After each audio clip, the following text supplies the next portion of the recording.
Venn diagram के हमारी जो यहाँ पर क्लास चल रही थी उसमें टाइप 1 वाले क्वेश्चन हमने डिस्कस कर लिए थे। कौन से कर लिए थे? टाइप 1 के क्वेश्चन डिस्कस कर लिए थे। और टाइप 1 के क्वेश्चन हमने कितने डिस्कस किए थे? देखिए, एग्जाम्पल किए थे। एग्जाम्पल कितने किए थे? कितने तरीके के डायग्राम आते हैं? 11 तरीके के डायग्राम आते हैं। तो सभी का एक एक एग्जाम्पल भी हमने डायग्राम के साथ में ले लिया था। तो 11 क्वेश्चन हमारे वे हो गए थे। उसके बाद में एक सेकंड वीडियो में मैंने 50 क्वेश्चन डिस्कस किए थे। 50 क्वेश्चन से बाद में हमारे कुछ क्वेश्चन ऐसे रह गए थे। तो वे क्वेश्चन जो रह गए थे वे मैंने देखे, अलग अलग जो पेपर्स में देखे, वे क्वेश्चन ज़्यादा बार रिपीट हो रहे थे। तो वे क्वेश्चन भी मैं लेकर आया था। तो 50 क्वेश्चन से बाद में कितने क्वेश्चन थे? वे 35 क्वेश्चन थे। ठीक है, वे हमने डिस्कस कर लिए हैं और प्लेलिस्ट में आपको ये तीनों वीडियो मिल जाएंगी। अगर ये तीनों वीडियो आप देख लेते हैं तो वेन डायग्राम से कोई भी क्वेश्चन आएगा आपसे मिस नहीं होगा। अब आते हैं टाइप 2 के क्वेश्चन। टाइप 2 के क्वेश्चन किस तरीके के आते हैं? इस तरीके के डायग्राम बने होते हैं, उनसे क्वेश्चंस पूछे जाते हैं। तो इस तरीके के क्वेश्चन हम करते हैं। यहाँ पर मैं अच्छे क्वेश्चन लेकर आया हूँ, 3-4 क्वेश्चन लेकर आया हूँ। जैसे ये क्वेश्चन है, 3 कॉलम है यहाँ पर। देखिए, एक ये 3 डायग्राम है। ए वाला कॉलम ये वाला हो गया, ठीक है। बी वाला कॉलम ये वाला हो गया और सी वाला कॉलम ये हो गया। यानी कि कितने कॉलम है? ए, बी और सी, तीनों कॉलम है। और तीनों कॉलम जो है आपस में पार्शली कट किए हुए हैं तीनों को। जैसे ये वाला डायग्राम बनता था इस तरीके से कॉलम है। इसमें क्या है, कुछ नंबर्स दिए गए हैं। ए के लिए कितने नंबर्स? एक्स दिया, 5 दिया, 12, 18। बी के लिए दिया 15, 32। सी के लिए दिया वाई। तो इससे क्वेश्चन आएंगे। क्वेश्चन क्या है हमारे पास में? पहला क्वेश्चन है, यहाँ पर दिया हुआ है कि यदि ए तत्वों में, ए तत्व कौन से हैं? ये वाली कॉलम। यदि ए तत्वों में संख्या बी तत्वों से संख्या से दुगनी है तो एक्स का मान हमें ज्ञात करना है। जैसे एग्जांपल के तौर पे ए तत्व है और बी तत्व है, ठीक है। अगर ए में जो संख्याएं हैं 5 हैं तो बी तत्व में कितनी होनी चाहिए? 2.5 होनी चाहिए। यानी कि ए जो तत्व में संख्या है वो बी से कितनी है? दुगनी है। अगर ए में 10 है तो बी में कितनी होनी चाहिए? 5 होनी चाहिए। तो इससे कैसे निकालेंगे? हमें यहाँ पर एक्स की वैल्यू निकालनी है, क्योंकि ए में क्या है? एक्स दिया हुआ है और एक्स का मान कुछ भी हो सकता है। तो कैसे निकालेंगे? सबसे पहले क्या करेंगे, जो बी तत्व में जो क्वेश्चन पोर्शन आ रहा है उसे हम सब काउंट कर लेंगे। तो बी में कौन कौन सा आ रहा है? एक तो 15 आ रहा है, तो 15 यहाँ पर लिख लेंगे। 5 आ रहा है, 5 लिख लेंगे। 5 ये मत सोचना कि ए में आ रहा है, ये बी में भी आ रहा है तो ये भी काउंट होगा। उसके बाद में आ रहा है 12 और उसके बाद में आ रहा है 32। तो ये जो है बी में आ रहे हैं और इन्हें सबको काउंट कर लेंगे तो कितना होगा? 2 और 2 4, ठीक है। 4 आ गया, 1 4, 5 और 1 6। तो जो बी तत्व में संख्या आ रही है, कितनी आ रही है? प्लस करके 64 संख्या आ रही है। यानी कि 64 नंबर आ रहे हैं बी तत्व में। अब क्वेश्चन में क्या गया है कि ए तत्वों में संख्या जो है बी तत्वों से दुगनी है। जब बी में कितनी आ रही है? 64 आ रही है। तो ए में ऑलरेडी कितनी आनी चाहिए? 128 आनी चाहिए, क्योंकि ए में जो दुगनी है बी से। जब ए में 128 आनी चाहिए तो ए में ऑलरेडी हमारे पास में कितनी है यहाँ पर मेंशन की गई है? तो 5 है एक, तो इसे यहाँ पर लिख लेते हैं। उसके बाद में है 12, उसके बाद में है 18, ठीक है। ये हमारे पास में जो ए तत्वों में आ रही हैं, तो इन्हें सबको प्लस कर लेंगे। तो 5 और 12 17, 17 और 18 कितने हो गए? 35। तो ए में जो ये मेंशन की गई है अभी फ़िलहाल में 35 हैं, पर होनी कितनी चाहिए थी? 128 होनी चाहिए थी, क्योंकि बी से ये दुगनी है। तो 128 में से अगर हम 35 को निकाल देंगे तो x की वैल्यू हमारे पास में यहाँ पर निकल के आ जाएगी, जो कि 93 है। तो ए तत्व में जो x की वैल्यू है कितनी है? यहाँ पर 93 निकल के आई है और यही हमारा इसका आंसर था। देखिए, इस डायग्राम पर बेस दूसरा सवाल भी है कि बी और ए तत्वों में कुल संख्याओं का योग कितना है? बी और ए तत्वों में कुल संख्याओं का योग कितना है? तो बी तत्व में हमारे कौन कौन से निकल के आए थे? एक तो 15 था, 5 था, 12 था, ठीक है। 15, 5, 12। अब यहाँ पर देख लीजिए, अब उसे हम एक बार ऐसे काउंट करेंगे, जो डबल डबल गिन रहा है उसे अलग कर देंगे, ठीक है। उसके बाद में कितना था? 12 के बाद में कितना था?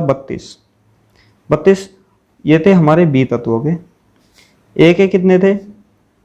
ए के एक्स की वैल्यू आई थी 93 आई थी एक्स की वैल्यू, प्लस बी की जो ए में अदर वैल्यू कितनी है? एक 5 है, एक 12 है और एक है 18।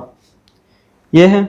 अब इसमें देख लेते हैं सेम कंडीशन कौन सी है। अब यहाँ पर इस पर डायग्राम पर एक बार निगाह मारते हैं, जो सेम कंडीशन कौन सी है। एक तो 12 है, जो बी में भी आ रहा है, ए में भी आ रहा है, तो इसे हम एक ही बार काउंट करेंगे, 2 बार नहीं करेंगे। और एक 5 है, तो दोनों को काट देंगे।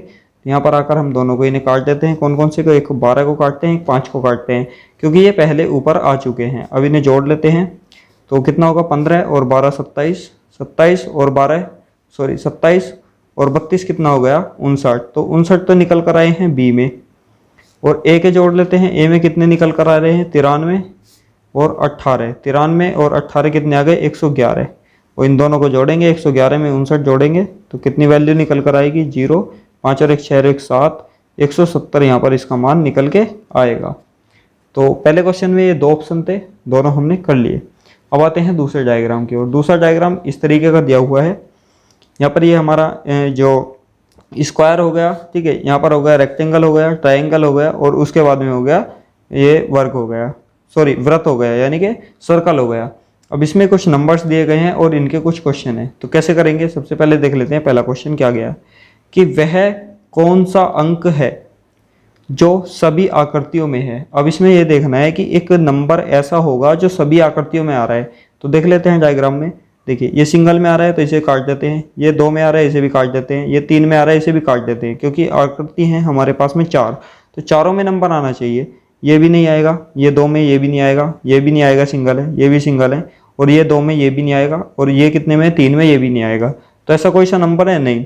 तो इनमें इसका जो आंसर आएगा क्या आएगा, कोई नहीं, कोई नहीं। तो ऐसा इसमें कोई भी नंबर नहीं है जो चारों में आ रहा हो, ठीक है।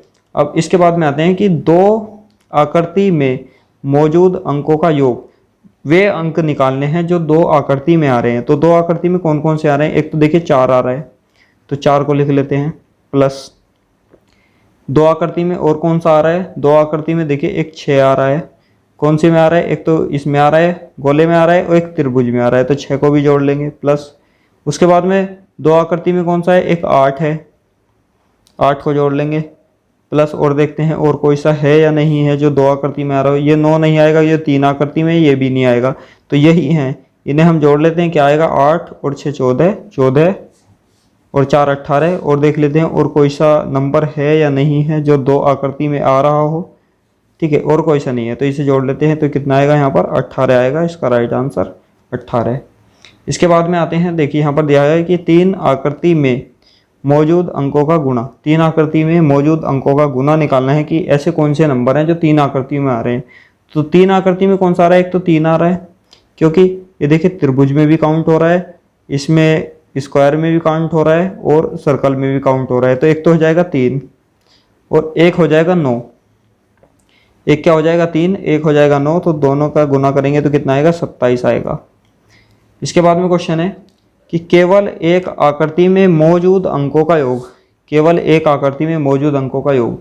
तो देखते हैं केवल एक आकृति में कौन कौन से अंक हैं। देखिए एक तो ये हो गया, मैं यहाँ पर लिख लेता हूँ 1 प्लस 3 प्लस एक ये हो गया, एक ही आकृति में है, प्लस एक हो गया 7 प्लस एक हो गया 5 प्लस एक हो गया 4। तो ये नंबर हैं जो केवल एक ही आकृति में आ रहे हैं। तो इन्हें जोड़ेंगे कितना आएगा 4 और एक 5 और 7 12, 5 17 4 21। तो इसमें कितना आ गया 21 आ गया। 21 कौन सा आंसर है, जो केवल एक ही आकृति में मौजूद है, उनका योग निकाला है, तो कितना आ गया 21 आ गया, ठीक है। अब चलते हैं नेक्स्ट क्वेश्चन की ओर। नेक्स्ट डायग्राम इसमें कौन सा है उसकी ओर चलते हैं। देखिए ये आ गया नेक्स्ट डायग्राम इसका, ठीक है। अब यहाँ पर भी 3 सर्कल दिए गए, 3 डायग्राम दिए गए हैं। एक ये है हमारे पास में, एक त्रिभुज है और एक वृत्त है, ठीक है। जो ये वर्ग है ये सुस्त को दर्शाता है। किसको दर्शाता है, सुस्त को। ऐसा ऑप्शन में मिलेगा, क्वेश्चन में मिलेगा। और ये त्रिभुज है सृजनात्मक को दर्शाता है, और जो गोला है ये बुद्धिमान को दर्शाता है। और इनमें कुछ नंबर्स दिए गए हैं, तो इनमें नंबर हैं, उनसे ही हम क्वेश्चन को करेंगे। तो कैसे करेंगे, कौन कौन से हैं। देखिए सबसे पहले देखिए क्वेश्चन दिया गया है कि कौन सृजनात्मक एवं सुस्त है पर बुद्धिमान नहीं है। तो ऐसा कैंडिडेट, ऐसा व्यक्ति इसमें निकालना है जो बुद्धिमान तो होना नहीं चाहिए, सृजनात्मक और सुस्त दोनों होना चाहिए। तो ऐसा एक इसमें एक ऐसा कैंडिडेट मिलेगा। तो देखिए एक तो ये सुस्त वाला कॉलम हो गया, एक सृजनात्मक वाला कॉलम हो गया। इन दोनों में आना चाहिए पर बुद्धिमान के कॉलम में नहीं आना चाहिए। तो ऐसा तो केवल एक ही है जो एफ है।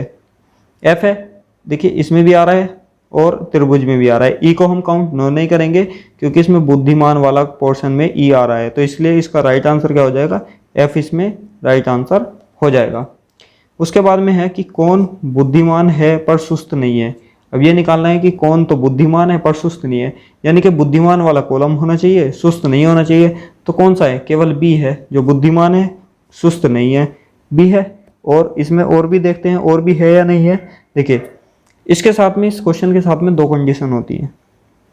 फर्स्ट कंडीशन, जैसे इसमें दिया है कि कौन बुद्धिमान है पर सुस्त नहीं है, पर यहाँ पर ऐसे दिया है कि बुद्धिमान तो होना चाहिए, सुस्त नहीं होना चाहिए, पर सृजनात्मक के लिए कुछ नहीं कहा गया, सृजनात्मक के लिए कुछ नहीं कहा गया। तो ऐसा भी पोर्शन है क्या इसमें कि जो सृजनात्मक आ रहा हो, सुस्त नहीं आ रहा हो? तो ऐसा कौन सा है? डी है। तो इसमें देखिए, तो इसमें हो सकता है बी और डी। यहाँ पर ऑप्शन में ये भी मिलेंगे कि बी और डी दोनों, ठीक है, ये भी हमारा राइट हो जाएगा। अगर ऑप्शन में केवल बी मिल रहा है तो ये भी हमारा राइट हो जाएगा। जैसे क्वेश्चन नंबर 3 है, 3 है कि कौन सृजनात्मक एवं बुद्धिमान है पर सुस्त नहीं है। इस बार सुस्त नहीं होना चाहिए, सृजनात्मक बुद्धिमान दोनों होना चाहिए। तो ऐसा कौन सा पोर्शन है? ऐसा पोर्शन है केवल डी। तो केवल डी है, इसका राइट आंसर क्या हो जाएगा? केवल डी हो जाएगा। इसका लास्ट क्वेश्चन है कि कौन सृजनात्मक एवं सुस्त एवं बुद्धिमान है, यानी कि तीनों पोर्शनों में आ रहा हो।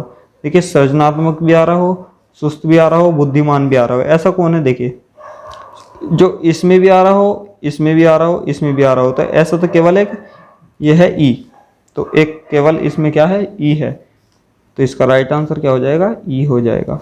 ठीक है, ये हमारे वेन डायग्राम के टाइप 2 के क्वेश्चन थे। टाइप 2 के क्वेश्चन थे, इस तरीके के क्वेश्चन टाइप 2 में आते हैं। टाइप 1 और टाइप 2 दोनों हमने डिस्कस कर लिए, टाइप 1 भी डिस्कस कर लिया, 2 भी डिस्कस कर लिया। ठीक है, अगर कोई डाउट है तो कमेंट सेक्शन में भेज देना, या टेलीग्राम पर पर्सनली भी मैसेज कर सकते हैं, ग्रुप में भी कर सकते हैं, वहाँ पर भी डाउट क्लियर हो जाएगा। चैनल को जरूर सब्सक्राइब कर लेना, और रीजनिंग और मैथ की प्लेलिस्ट आपको मिल जाएगी, डेली आपकी क्लास जो मिलती है। ठीक है, अब मिलेंगे नेक्स्ट वीडियो में। धन्यवाद।